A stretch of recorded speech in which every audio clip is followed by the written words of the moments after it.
नमस्कार विद्यार्थी मित्रांनो, आपणा सर्वांचे भारतीय विद्या या चॅनलवर स्वागत आहे। या चॅनलवरून आपणा सर्वांना भारत या देशाबद्दलची सखोल व अचूक अशी माहिती मिळणार। तर आजच्या व्हिडिओला आपण सुरुवात करू। भारत हा आशिया खंडातील प्रमुख देश आहे। क्षेत्रफळाच्या दृष्टीने भारताचा जगामध्ये 7वा क्रमांक लागतो।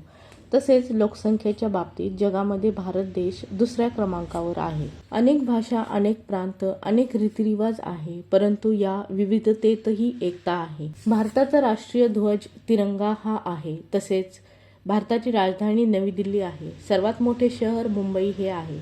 तसेच भारत देशाचे राष्ट्रप्रमुख द्रौपदी मुर्मू ह्या आहेत। पंतप्रधान नरेंद्र मोदी हे आहेत। भारताच्या सर्वोच्च न्यायालयाचे न्यायाधीश धनंजय यशवंत चंद्रचूड हे आहेत। तसेच भारताचा स्वतंत्रता दिवस 15 ऑगस्ट या रोजी साजरा केला जातो। तसेच 26 जानेवारी हा प्रजासत्ताक दिवस मानतात। भारताचे राष्ट्रीय चलन हे भारतीय रुपया आहे। भारताचा आंतरराष्ट्रीय दूरध्वनी क्रमांक +91 हा आहे। आता आपण राष्ट्रीय मानचिन्ह पाहू। राष्ट्रीय प्राणी वाघ आहे। तसेच राष्ट्रीय पक्षी मोर हा आहे।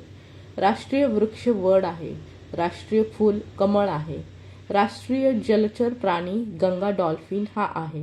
राष्ट्रीय परंपरागत प्राणी माकड हे आहे। राष्ट्रीय फळ आंबा आहे। राष्ट्रीय नदी गंगा आहे। तसेच भारताचे राष्ट्रगीत हे जन गण मन हे आहे। हिंदी ही राष्ट्रभाषा मानली जाते। भारतामध्ये एकूण 28 राज्ये आहेत आणि 8 केंद्रशासित प्रदेश आहेत। सत्यमेव जयते हे भारताचे ब्रीद वाक्य आहे।